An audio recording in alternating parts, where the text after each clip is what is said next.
Hare Krishna. Hare Krishna.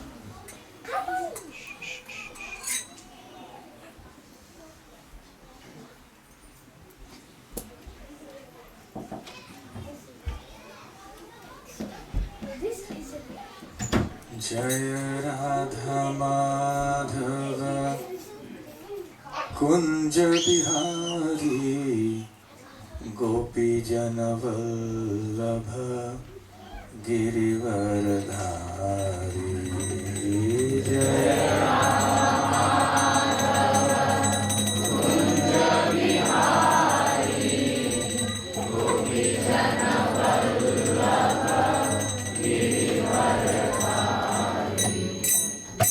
Jaya Radha Madhava Kunja Bihari Gopi Jana Vallabha Girivaradhari.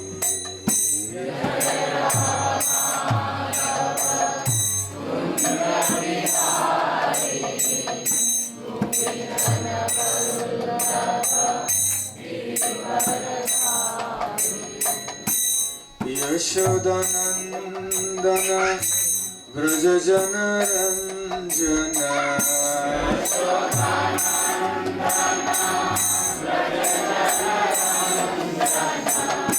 Yashodanandana Vrajajana Ranjana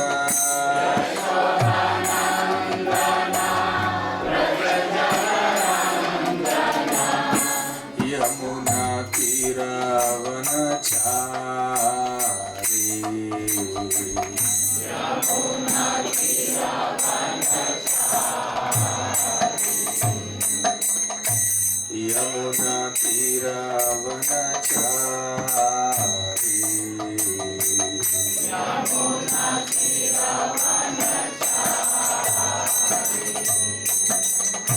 Jai Radha Madhava Kunja Bihari Gopi Jana Vallabha Girivaradhari.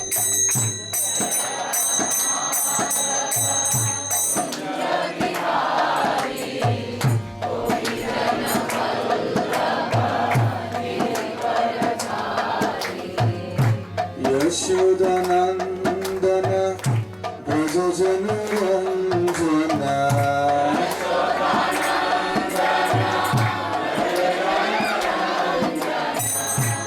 Yashodanandana Vrajajana Ranjana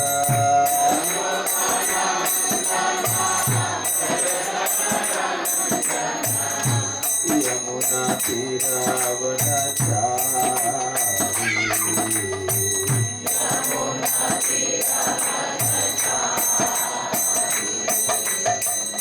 Yamuna Tiravanachari.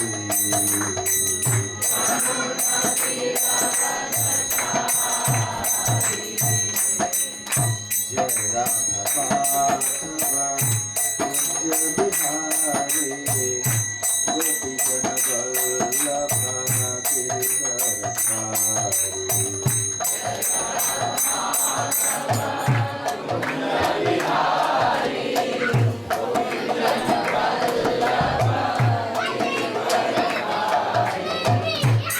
Hare Krishna, Hare Krishna, Krishna Krishna, Hare Hare, Hare Rama, Hare Rama, Rama Rama, Hare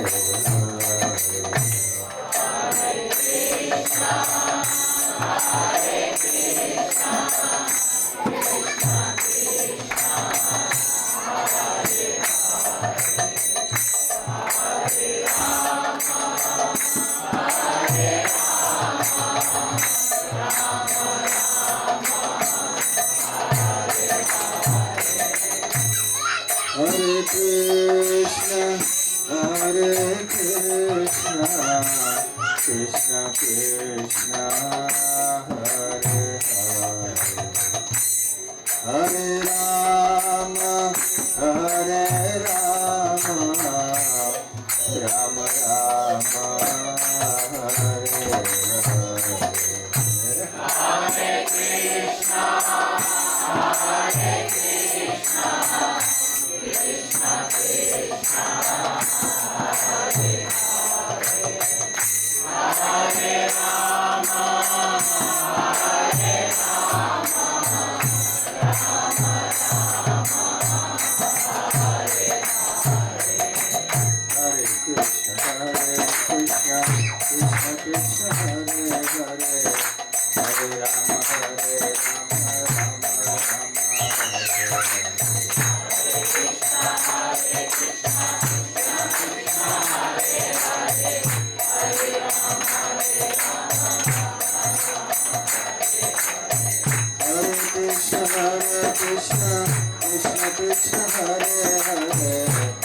Shri Jagannath Baldev Subhadra मई की जय। श्री श्री राधा गोपीनाथ की जय। गौर प्रेमानंदे हरे कृष्ण।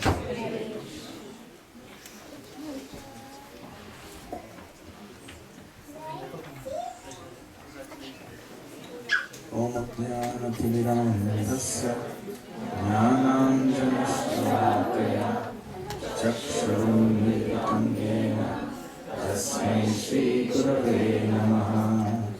श्रीचैतन्यमनोभीष्टं स्थापितं येन भूतले स्वयं रूपा कदा मह्यं ददाति स्वपदान्तिकम्। वन्देऽहं श्रीगुरुं श्रीयुतपदकमलं श्रीगुरुं वैष्णवांश्च श्रीरूपं साग्रजातं सहगणरघुनाथान्वितं तं सजीवं साद्वैतं सावधूतं परिजनसहितं कृष्णचैतन्यदेवं श्रीराधा कृष्णपादान् सहगणललिता श्रीविशाखान्वितांश्च। ॐ विष्णुपादाय कृष्णप्रेष्ठाय भूतले श्रीमते भक्तिवेदान्त स्वामिनिति नामिने। नमस्ते सरस्वती देवे गौरवाणी प्रचारिणे निर्विशेष शून्यवादी पाश्चात्यदेशतारिणे। Mukam karoti vachalam Pangum langayate Yat kripatamaham vande Shri Gurun Dinatarinam Vancha kalpatarubhyascha Kripa sindho vyadevaccha Patitanam pavanebhyo Vaishnavebhyo namo namaha Namo Mahavadanyaya Krishna Prema Pradayate Krishnaya Krishna Chaitanya Namane Gauradvishe Namaha Panchatattvatmakam Krishna Bhaktarupa Sarupakam Bhaktavataram Bhaktakhyam Namami Bhakti Shaktikam Aradhya Bhagavan Vrajesha Tanayas Radhama Vrindavanam Ramya Kachidupasana Vrajavadhu Vargenaya Kalpita Srimad Bhagavatam Pramanamamalam Prema Pumathopahan Shri Chaitanya Mahaprabhur Matamidam Natta Tatratarahana Paraha He Krishna Karuna Sindhu Deenabandho Jagatpate Gopesha Gopika Kanta Radha Kanta Namostute Tapta Kanchana Gaurangi Radhe Vrindavaneshwari Vrishabhanu Sute Devi Pranamami Hari Priye Jai Shri Krishna Chaitanya Prabhu Nityananda Shri Advaita Gadadhar Shivasadi Gaura Bhaktarinda Hare Krishna Krishna Krishna Hare Hare Hare Rama Rama Rama Hare Hare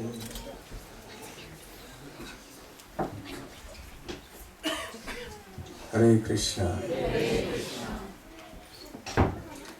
So our topic for today is overcoming fear and insecurity.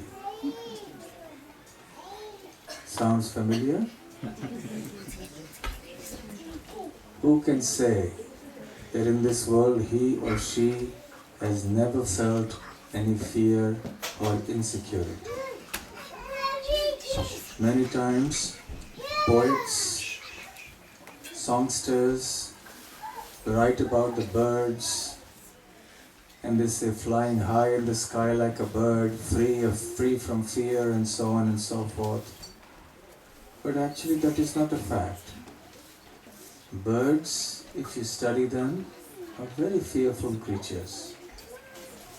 If you look at these little birds that perch on trees, they're always looking around, restless. They're never peacefully sitting down in one place, all the time moving their heads left and right, because they're worried. There may be somebody attacking them. In every species of life in this world, fear is a very predominant emotion and force. Fear drives many of our actions in this world. Sometimes fear is a good thing. If it wasn't for fear, who would obey the traffic lights? Yes? If it wasn't for fear, we would have many more criminals in society today. Out of fear of the law, out of fear of punishment, out of fear of getting a bad name in the society and so on, one goes along the accepted path of life. So fear is not always necessarily a bad thing. That fear sometimes serves as a means of our protection. So when we talk of overcoming fear and anxiety, we should keep this in mind. The kind of fear and insecurity that we want to overcome is not just this kind of fear, but also another kind of fear that doesn't let us live peacefully, that disturbs the peace of our mind. One of our great acharyas, Srila Bhakti Thakur, has explained that there are 4 kinds of people in this world, depending on what motivates them to perform actions, what motivates them to work in this world for different reasons. And we could operate on these 4 levels at different times, on different occasions. One very important driving force for people in this world, as I indicated already, is fear. So we do many things driven by fear of the repercussions of not doing that thing. We pay our taxes, we do so many things. Although it pinches to pay taxes, in no country in the world do people not grumble about taxes. Every country in the world. But then, without tax, how can welfare activity go on in the society? How can works for the general welfare of people in the society happen? So that's something necessary. In any case, out of fear, we do many things. However, that's not a very good platform to be on. Even if one obeys the traffic rules, one pays one's taxes, it shouldn't be out of fear. At least, one should come to some higher platform. The second platform which Bhaktivinoda Thakur speaks about, which is slightly higher than the first, is reward. We perform actions to get some material reward. We hope to make a gain. So a businessman will perform his business activities with the idea to earn some profit. Or an employee in a company will work to earn a salary at the end of the day. If the employer were to say, "My dear friend, you worked so many years here now, henceforth please work for me free of charge. I will not pay you. Let your work be your reward." Then he's not going to have so many candidates applying. Because people in this world work for some material reward. Not that that's necessarily a bad thing, because we also need money to survive. We need a house, we need certain basic facilities to survive. The question, however, is why do we want these things? And then we come to a higher question or a higher platform. The third platform on which people are situated and which drives them to work is a sense of duty. So some people may say, well, it's not out of fear that I'm paying my taxes. It's not because I'm looking for some reward that I'm paying my taxes and obeying the laws. I'm just doing it out of a sense of duty. In this world, the unfortunate fact is, people in general are more concerned about their rights than about their duties. Isn't it? If only we were all concerned about our duties even more than we are concerned about our rights, the world would be such a nice place to live in. But when people are more concerned about what I will get out of this, what is my right to expect from this, and they don't worry so much about what they should be giving to the society, then we have a troublesome situation. So at the very least, one should be on the platform of duty. One does these things understanding that it is my duty as a good citizen to do all these things. Because I'm living in a society, we have a society that does so much for me. It provides me roads, it provides me security and safety, so many different facilities that I need for my survival and happy, healthy life. Therefore, it's the least I can do. It's my duty. So that's the third motivation for work. The fourth motivation for work, and the highest one, is what? Love. Yes. Love is the highest motivation for work. When we are motivated by love, then even duty is not a consideration. A mother looks after the small child not out of duty, it's out of love. Therefore, the mother takes care of every small detail of the care of the child. On the other hand, if there's someone who's employed to do the same thing, the person may or may not have that love. And the person may just do it out of a sense of reward, that I'm doing this because I get paid to do it. Or if they're in the mode of goodness, they may think, well, it's my duty, I must look after somebody else's child. And if that person is really spiritual, then they'll say, well, out of love, I should do this. So in general, in life, we find people who are motivated to work for the lower two reasons. Very few people work out of duty, genuinely. And even fewer people in the world work out of a sense of love. The path of Krishna consciousness is a path of love. But what kind of love? It is not the ordinary love of this world. It is a love that is transcendental, that is divine, that is very special, very sublime.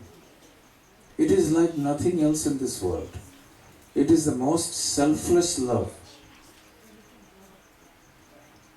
And that love, the sense of the propensity of wanting to love others and be loved, is very intrinsic to human beings.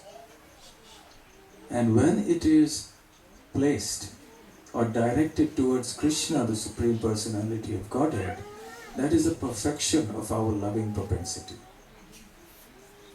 When we keep Krishna out of the picture, we keep God out of the picture, and we try to love others without loving Krishna, it is very hard.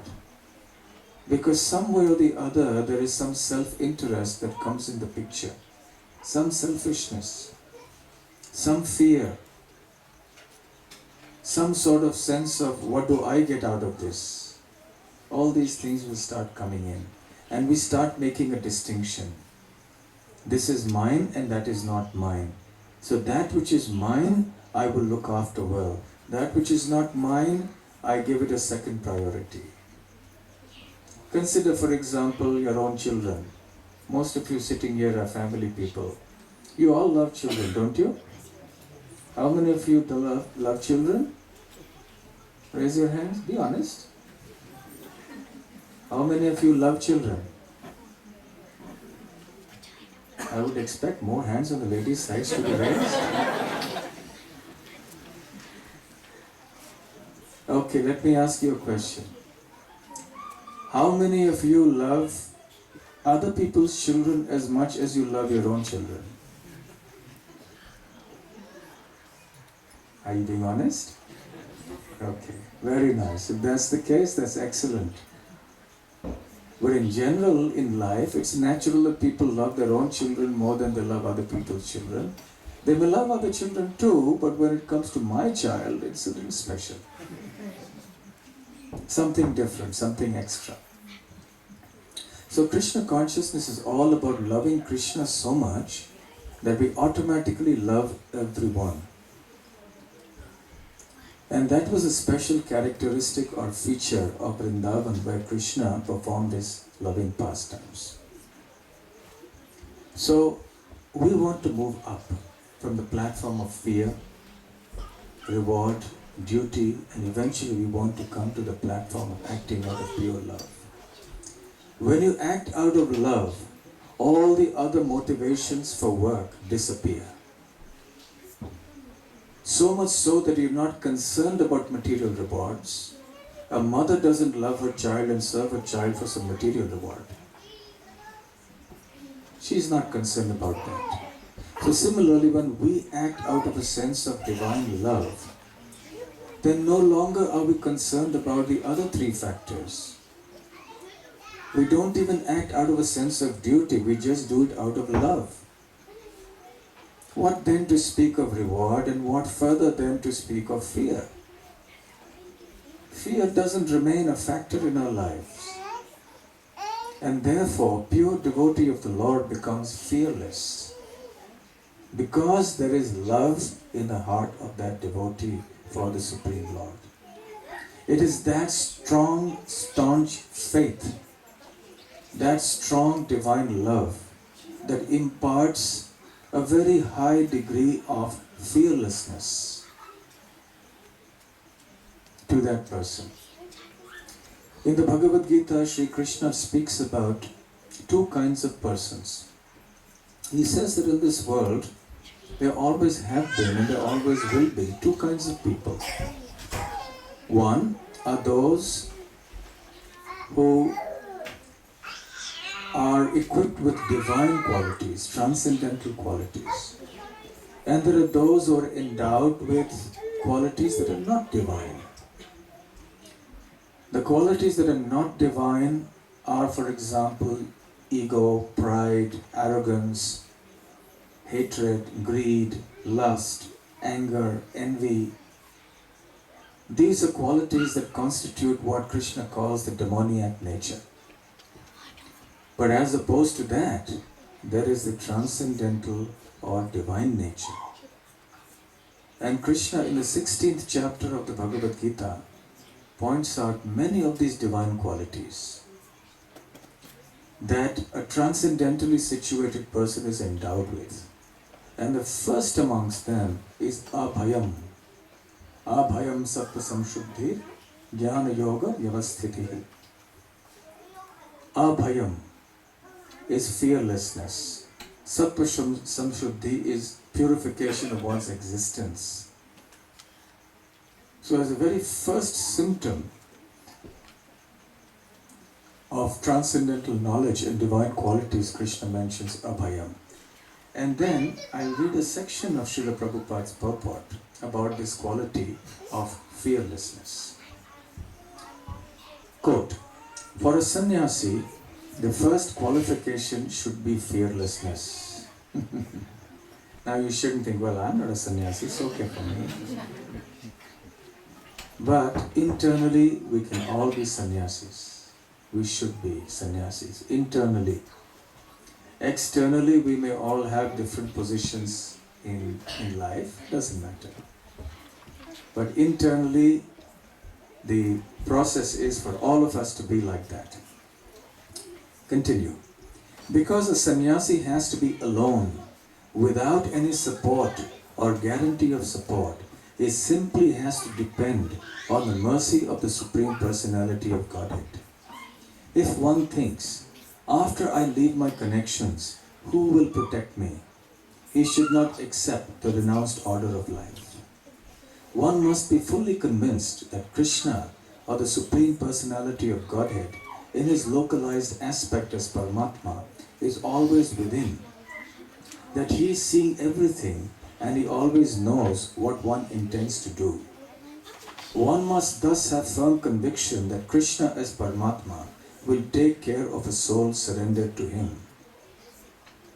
I shall never be alone, one should think. Even if I live in the darkest regions of a forest, I shall be accompanied by Krishna and he will give me all protection. That conviction is called abhayam or fearlessness. This state of mind is necessary for a person in the renounced order of life. So what is the main feature of abhayam? The conviction that Krishna will protect me. Why does one feel fear? Because one feels worried about one's safety, one's security, one's future, one's well-being, or that of one's loved ones.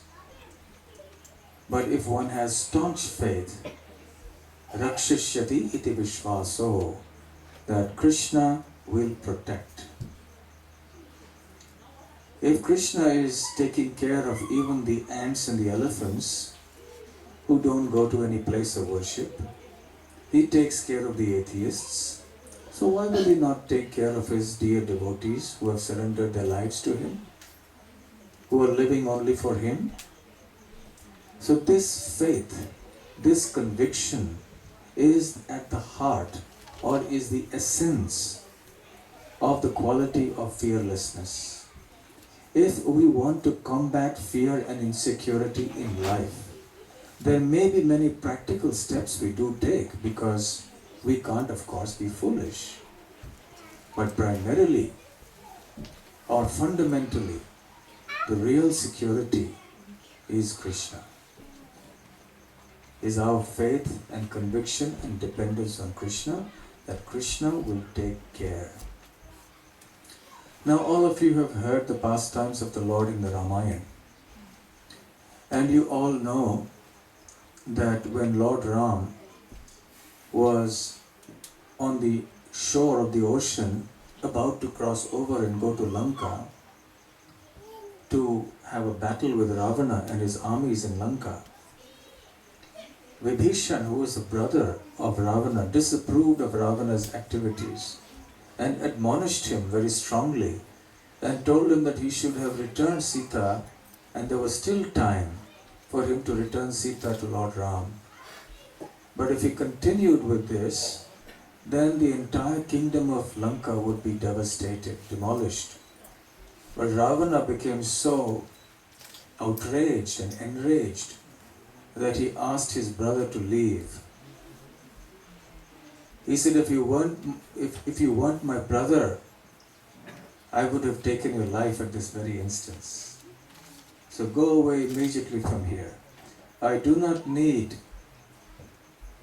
brothers like you who are actually my enemies. Of course, Vibhishan wasn't an enemy at all. Vibhishan was a well-wisher of Ravana. Even though Ravana was such a person of demoniac qualities, but Vibhishan was the opposite. He always sought the welfare of his brother, and he always tried to give him good advice, but Ravana wouldn't listen. And when Ravana eventually asked Vibhishan to go, with a heavy heart Vibhishan left. He crossed over and came to the place where Lord Ram was stationed with Hanuman and all the other soldiers, the Vanar Sena. And as he was approaching the Vanar Sena, they saw Vibhishan coming and recognized him to be one of the members of the family of Ravana. So they pounced on him and they arrested him. And they were deliberating amongst themselves as to what should be done with him. Somebody said, no, he's from the enemy camp, he should be killed. We are in a war zone now, and he is coming from the other side, therefore we should kill him. Somebody else said, well, yes, it looks like he's a spy. He's coming here in the guise of a devotee, but actually he's come here to find out what kind of troop strengths we have, and so on and so forth. And in this way, many different generals of Ram's army had their own opinions. And because their opinions differed, ultimately they decided to go to Lord Ram. So Lord Ram heard the whole matter. He saw Vibhishan, took one look at him, and he said something very important for all of us. Sakrit eva prapannoyas tavasniti chayachate abhayam sarvada tasmai dadam yetat pratam mama. This is a very famous verse. He said, Sakrit eva, even if once, prapannoyah, if somebody comes to me and surrenders to me, prapannaha means the path of surrender to the Lord. So Lord Ram says, if anyone approaches me and surrenders to me and says, Tava asmi iti yachate, and he says, my dear Lord, I am yours. Tava asmi. Tava means yours. Asmi means am. So I am yours. So if anybody comes to me in a spirit of surrender and says, my dear Lord, I am yours, Abhayam sarvada tasmai dadami. I award him, dadami, fearlessness, abhayam. Vratam mama, this is my vow, this is my promise. So the Supreme Lord has promised that if somebody surrenders unto him, then he will protect him. He said, because Vibhishan has come here and said, Tava Asmi, I am yours, therefore I will accept Vibhishan. I will never send back anyone who has approached me in true sincerity. Ram could judge and gauge the sincerity of Vibhishan. So similarly, in our hearts, we should try to develop that spirit of sincere surrender to the Supreme Lord. When we do that, automatically the Lord's promise will prevail. We have to come in front of Krishna and say, my dear Krishna, I am yours. But that is not a casual thing to say. And I come in front of the Lord and say, my dear Lord, I am yours, and then go to the pub after that outside. No. When we say to the Lord, I am yours, we mean that we have become His surrendered souls, which means that we want to only work for His pleasure. We want to only work out of love for Him. We don't want to work out of love for the world, for worldly things. We don't want to work out of love for money, love for our personal enjoyment in this world. We only want to work for the pleasure of the Supreme Lord. And this gives us complete fearlessness. Imagine a small child. A child can sometimes become fearful. But when the child is with its parent, the child doesn't feel any fear. Why? Mommy is with me, daddy is with me. Even the big bully down the street cannot do anything, because now I'm with mother or father. Individually, the child may be helpless when face to face with a bully. But when mother is there or father is there, then the child becomes fearless. Now there's no fear. So similarly, in life, we may have numerous challenges that can be actually very, very fearful, very fearsome. But if we depend on Krishna completely and have the faith that Krishna will protect, and Krishna's protection may mean something different from what we understand it. Krishna's protection means that Krishna will do what is best for us. There is a saying in English, there is no atheist in a foxhole. Any of you have a military background? No. Do you know what a foxhole is? A foxhole is a hole in the ground that soldiers dig when they are firing at the enemies. They go into the ground, have sandbags on the front, and then they are firing. That's called a foxhole. So when you're firing bullets in a war and the enemies are firing back at you, anything could happen. A bullet could strike you and you could die. So the saying, the proverb in English goes that when you're in the foxhole and you're fighting a battle when death could come anytime, then there is no atheist there. Everyone prays, God, please save me. God, please protect me. It's natural.